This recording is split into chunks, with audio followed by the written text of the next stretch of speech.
Hey there everybody, Travis Bowman here. I'm a fingerstyle guitar player and retro video game nerd. Let's check out yet another really cool controller from NYXI. So NYXI is a company that specializes in Nintendo Switch controllers. However, they've recently kind of branched out and started doing other consoles as well. Namely, we're talking about the Nintendo GameCube, and that's no exception for this video right here.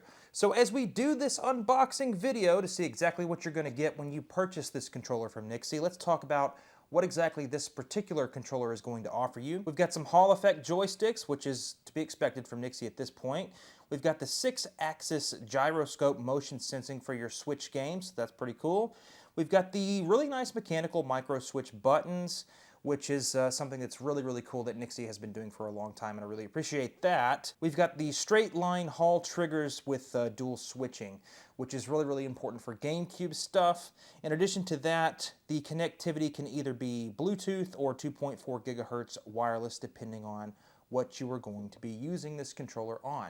So we've got three options with this controller. You can use this, of course, on your Nintendo Switch. You can use this on your PC as well as your Nintendo GameCube with the included dongle right here. It comes with this in the box, so you can use this right out of the box on your Nintendo GameCube. It works pretty darn seamlessly, if I do say so myself. But then again, that's not really a strange thing. I've done a review on a few NYXI controllers that are available for use with your Nintendo GameCube before. If you want to check that out after watching this video, be sure to check the link in the description. But for this one, we're talking about the Wizard 2.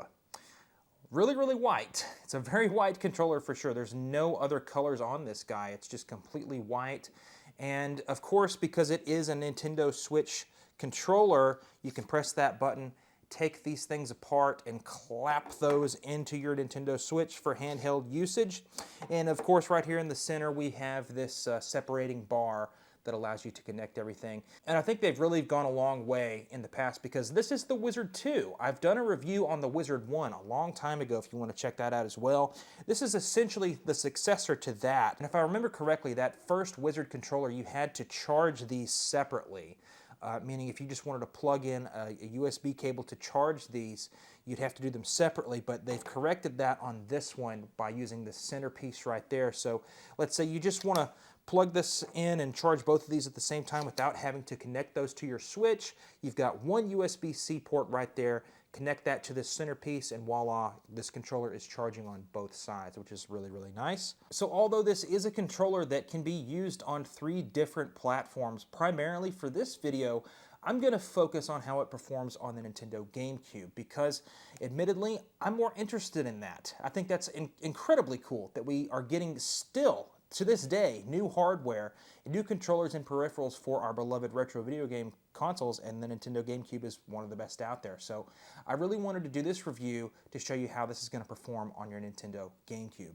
For your Nintendo Switch and your GameCube, this is pretty much a copy of the Wavebird. And if you're unfamiliar with that, the Wavebird is one of the first 2.4 gigahertz wireless controllers, and still one of the best legendary wireless controllers out there. And we've got a lot of reputation to live up to if we're going to be comparing this to that. First thing, aesthetically, I'm not a big fan of the white. I really don't enjoy the solid white. I mean, it is kind of cool depending on your preference. It's a preference thing. But I would prefer if they had different options for colors, just because I have a buddy. He's one of my best friends, and God love him, but he sweats battery acid. So this is definitely a controller that I will not be passing his way, because, you know, the PlayStation 5 controllers are definitely the same scenario. If you sweat like that, you know, it just ends up leaving this nasty black residue, and ugh, I don't want to touch that. You know, nothing against him. He can't help the way that he sweats. It's not that big of a deal, but still, it's something that can be avoided if you don't have a white controller like that. We've got everything that you would expect on this controller. We've got the large A button, the B button, X and Y, the 2 sticks, the dual triggers, as well as your Z button, although on this controller you've got those on both sides. I guess those would be considered your bumpers or your shoulder buttons there. We've got R and L to match with that Nintendo Switch layout, and we've got a few different buttons right here to match with that Nintendo Switch as well. We've got an interesting row of 3 buttons on either side. You've got the plus button, the home button, and then I believe you've got a settings button down there too. Same thing on the left side, except we're reversed With the plus, we've got a minus now, and I believe that is some sort of capture button for your Switch. The big question, this is something that was asked a long time ago when I first started doing these controller reviews for Nintendo GameCube stuff, is does it pass the Super Mario Sunshine test? Now, if you're unaware, Super Mario Sunshine is arguably one of the better games on the Nintendo GameCube, but the reason that people want to ask that specific question is because in that game, it utilizes the dual triggers on the Wavebird, or the Nintendo GameCube controller in general. It doesn't have to be the wireless version, but what I'm saying is that you have a double click scenario when you're using these triggers. You can come down a little bit, and then you've reached press 1. But if you keep going, there's a little bit further of a travel distance that you can do, and that will hit that second click. So the character Mario in Super Mario Sunshine uses this button press to a really cool advantage, actually. So you have the option of spraying water, and you can run around freely and spray water all over the place, but with that extra click, you can hold it down, and he will turn into a turret. And in that position, you will standing still just like a turret, and you can spray water in different directions. It's a pretty important feature for a game like that, and if the controller doesn't support it, then you're really missing out on one of the better games on the Nintendo GameCube. So you can see why people really, really want to know, does it pass that test? A few of the NYXI controllers have passed that test in the past, so it would be safe to assume that this one does. And to answer that question, it does kinda, but it's weird. It's very, very weird. Popular thing with modern controllers for retro consoles and modern controllers in general for these third-party companies are these little extra switches on the back right there for each side of this controller. This allows your triggers to do different functions. So for example, I have them all the way over here now.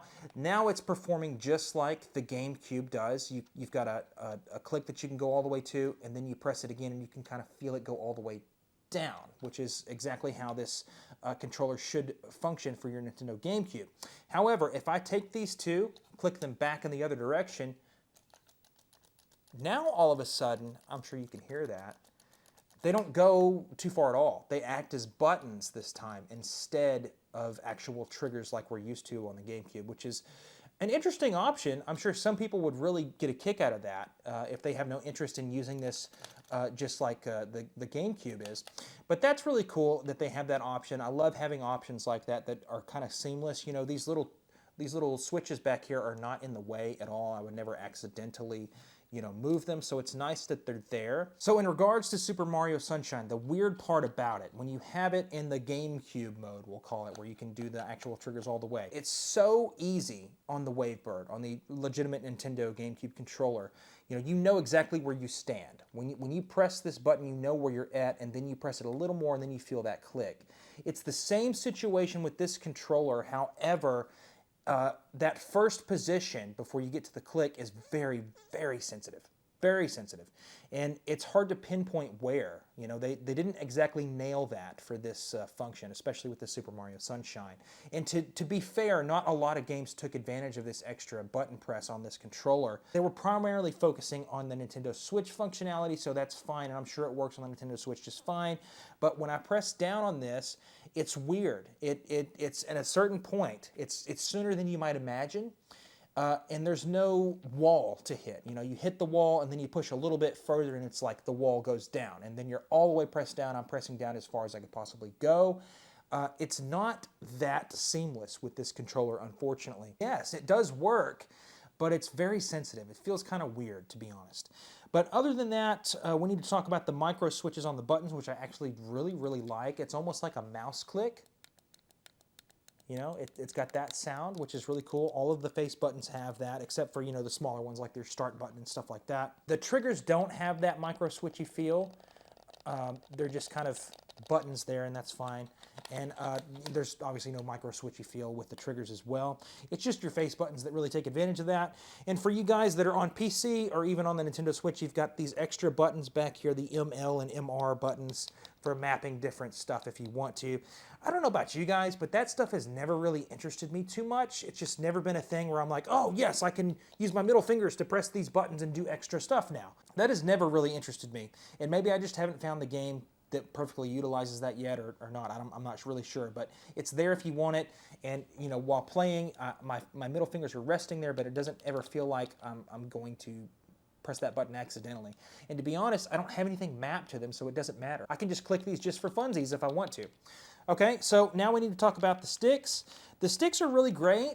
They did a really good job of mimicking that Nintendo GameCube layout with the stick. They did a really good job of replicating the stick, for sure. It's really, really nice. You can feel all the clickies when you're rotating that stick just like you would on any old Nintendo GameCube controller. The same thing with the right stick. One thing that's interesting about NYXI is that they don't label that right stick as the C stick like Nintendo does. They put their own logo in place, and as a result, it creates this kind of little place for your thumb, the flesh of your thumb to kind of rest in, which feels very, very nice, actually. Okay, so everything is looking great so far, but, you know, I wouldn't do this review without being completely honest. I like this controller, but I don't love it. And now we're going to get into the reasons why I don't love it. Okay, the D-pad is very squishy. It's very stiff, very squishy at the same time, and it doesn't feel like there's a whole lot of travel distance. And you can definitely press this guy down in the dead center, and that's not good. You know, does it function for directional movements and navigating through menus? Absolutely, it's great for that. I don't think I'd be using this for a lot of fighting games, though. Definitely not a lot of 2D fighting games. But, you know, if we're talking about the GameCube, there's not a ton of those on that system anyway. But for something like, you know, playing through some Pokemon on your GameCube player, on the Nintendo GameCube, I think this is pretty good, actually. But you see what I'm getting at. It's not going to be perfect for every D-pad situation. You know, going through like a 2D game like that, it's fine, but it just takes a little bit to get used to it. It's very squishy and rigid at the same time. It's a very strange situation, which is honestly kind of surprising because NYXI's D-pads in the past have been actually really excellent and above average, I would say. And, you know, like I said, man, this one isn't bad, and when you compare it to the actual GameCube controller, the Wavebird or the regular wired controller, that D-pad is awful because it's teeny tiny. It mimics an actual Game Boy Advance, which is, you know, great for a handheld form factor, but it's not what we're looking for when we're chilling on the couch with the big screen TV.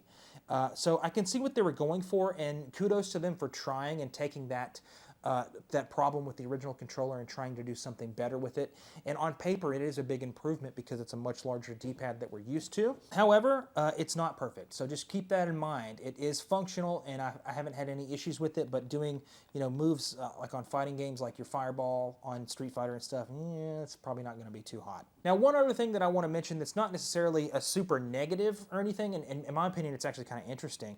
So, yes, this is a Switch controller first. If that's not obvious, this is definitely a Switch controller first that just also happens to work on PC and your GameCube, but they include this dongle. I've never had any issues with NYXI with any of their products as far as connectivity, and the same cannot be said about other competing brands. For connecting to the GameCube or the Switch, it doesn't matter. Their connectivity and the easiness of that has always been super on point, and that's something that I know that I can rely on NYXI for. Some other competing brands, though, sometimes I can't say the same, but I can always rely on NYXI for that connectivity. Every single time I want to connect this controller to this console or that Nintendo Switch back there, it works every time, which is great. It's like they are born to be with each other. You know, this is only really designed to communicate with this dongle unless you want to do Bluetooth. And that's another plus, is that this does Bluetooth and 2.4 gigahertz, which is a really, really nice option. Even when you're connecting to the GameCube with this dongle, this controller connects just like it would for a Nintendo Switch, meaning, you know, you try to wake up the controller and turn it on, you have to press the home button and like the share button to get both sides of this controller to communicate. You have to do that on both sides, even when you're connecting to the GameCube, which is really interesting because this is kind of the first time that we've seen that. So it just takes a few extra seconds to press both buttons on either side of the controller. It's a little bit of an inconvenience, but again, man, once you do it, it connects and you're connected, and that's all there is to it, and that's really, really nice. On past NYXI controllers, we've had like a big home button right here that will do the connecting, but we don't have that on this version of this controller right here. Now, my main pet peeve, we need to talk about that with this controller, unfortunately. It's the vibration. Surprisingly, you know, vibration, especially on a system like the GameCube at that particular time, was a huge luxury. And it was a big thing, not not like we think of it now. It's just, it comes with the controller, you know, it's not a big deal, but back then it was.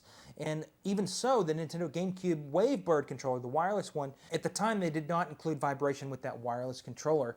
It was just a thing you had to give up. If you want wireless connectivity, no vibration. Of course, in today's day and age, that problem is no longer a problem, and that's easier to do. The problem with the vibration on this particular controller is that it's very sharp. Very, very sharp. And what I mean by that is that it's very high-pitched, and it vibrates really, really, really, really loud. You can really feel that vibration too, man. It's kind of crazy how sharp it is. So much so that it is a little annoying, and it really will interrupt a conversation, you know, because it's just something that you can't unnotice. If you hear it, you're like, oh, wow. You know, think of like an iPhone. When an iPhone or even, you know, any smartphone that vibrates, if it's really, really sharp, that it's meant to be that way to get your attention, you know. You want to be able to hear it or feel it at least in your pocket. It's the same sort of situation, only we're talking about a controller that's in your hands that you're probably not going to be paying attention to that much. You're looking at the game, you know. You're supposed to rely on your muscle memory for that. So I'm sure there are better options on the Switch to control that vibration, but we're talking about the GameCube, and that's on a game-per-game basis for the most part. Some games are more easy to configure than others. If you can turn vibration off while using this controller, I would recommend that you do so. So just to give you a better idea of what we're talking about, let's boot up a couple of games, and I'll show you exactly what this vibration is looking like.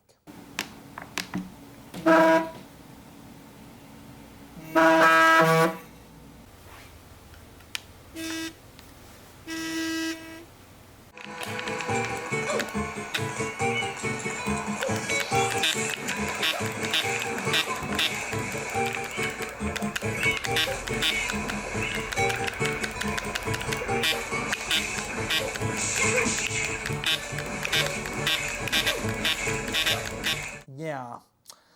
So it might not be for everybody, the vibration in this guy, but if that's one of the biggest pet peeves, I think that's a pretty good controller, you know. And like I said before, this is not my favorite controller for the GameCube. The Wavebird's great, and I do like it, but you know, I prefer some of the other third-party controllers, namely this controller right here, which is the NYXI Warrior. We really love that color scheme right there, that purple color scheme to match. And I've done a separate review on this, so I'm not going to go too deep into this controller, but if you're looking for a new controller to use on your Nintendo GameCube that also kind of works with your Nintendo Switch, I would highly recommend that you check out this one as well. And you can A/B it too, man. I've got two videos. This one right here for this one, and this one has its own dedicated video that I'll put in the description below if you want to try to check that out too. But in my opinion, if you're going to trust me completely, I would say maybe get this one if you want to test it out and use it for your Player 2. But if you're looking for a dedicated controller for your GameCube that's wireless, that isn't the Wavebird, this one, man. I love this NYXI Warrior controller. It's one of my favorite third-party controllers. You know, the original Wavebird had a situation where it melted in your hands. This really mimics that so well, but just a little bigger for more adult hands, I would say. It's a little wider than the Wavebird is. But I can't say enough good things about this controller. This is my go-to controller when it comes to the Nintendo GameCube for sure. So I really want to thank NYXI for sending me this controller. They're really, really cool people. You know, when I was a brand new YouTuber, didn't have that many subscribers, and I was just kind of dabbling in the retro video game stuff, they really kind of reached out to me and said, hey, we like your stuff and we want to work with you. And I'm extremely grateful to them for that because they're really cool people. I've never been shy about saying what I don't like about these controllers, and they respect that. And I told them that from the very beginning. You know, I will be glad to review anything that you want to send me as long as you're cool with me being honest. And they said, yeah, that's fine. You have to admire that confidence because they have seen my reviews and they've seen other people, you know, be really honest about things that they don't like, and they take that stuff and run with it, and they make their controllers better, which is really nice. I really hope this review helped you out, and I hope you'll check out the link in the description below if you want to learn more about other NYXI controllers. I've pretty much reviewed them all at this point, man. They're a really great company. They make really good stuff, and they have discounts all the time. If you look in the description below, you'll find my coupon code travisbowmanmusic. You'll get 10% off of any NYXI controller that you choose. They're a really great company, man, and they're not going anywhere, and I'm really hoping that in the future they will branch out and get away from GameCube stuff and maybe go towards some other stuff like the Dreamcast or the PC Engine or some other weird stuff. But only time will tell. I'm really curious to know what you guys think about this particular controller. Have you used it before? Would you prefer another controller over this? Answer all those questions in the comment section below. NYXI, thank you so much for being a pal and sending me this controller for review. I really appreciate that. Thank you guys so much for subscribing, and I'll catch you guys in the next video. Thanks very much. Bye-bye.